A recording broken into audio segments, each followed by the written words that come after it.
നമസ്കാരം, Tirurangadi today news അപ്ഡേറ്റിലേക്ക് സ്വാഗതം. പരപ്പനങ്ങാടിയിൽ മധ്യവയസ്കനെ വീട്ടിനുള്ളിൽ തൂങ്ങി മരിച്ച നിലയിൽ കണ്ടെത്തി. പരപ്പനങ്ങാടി കരിങ്കല്ലത്താണി സ്വദേശി കുന്നത്ത് ഹരിഹരൻ എന്ന സുരയെയാണ് മരിച്ച നിലയിൽ കണ്ടെത്തിയത്. ഇന്നലെ രാത്രി 10 മണിയോടെയായിരുന്നു സംഭവം. വീട്ടിനുള്ളിലെ കിടപ്പുമുറിയിൽ ഹുക്കിൽ തൂങ്ങിയ നിലയിലായിരുന്നു.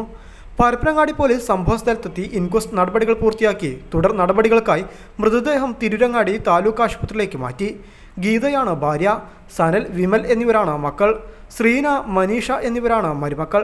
സംസ്കാരം ഇന്ന് 1 മണിക്ക് നടക്കും. News bureau, Parappanangadi.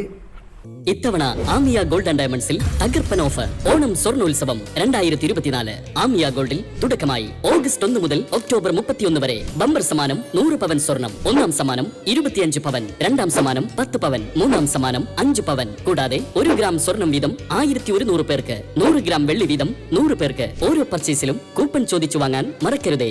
Amiya gold and ഡയമണ്ട്സിൽ നിന്നും ഓരോ പർച്ചേസിനൊപ്പവും ഉറപ്പായ സമ്മാനങ്ങൾ.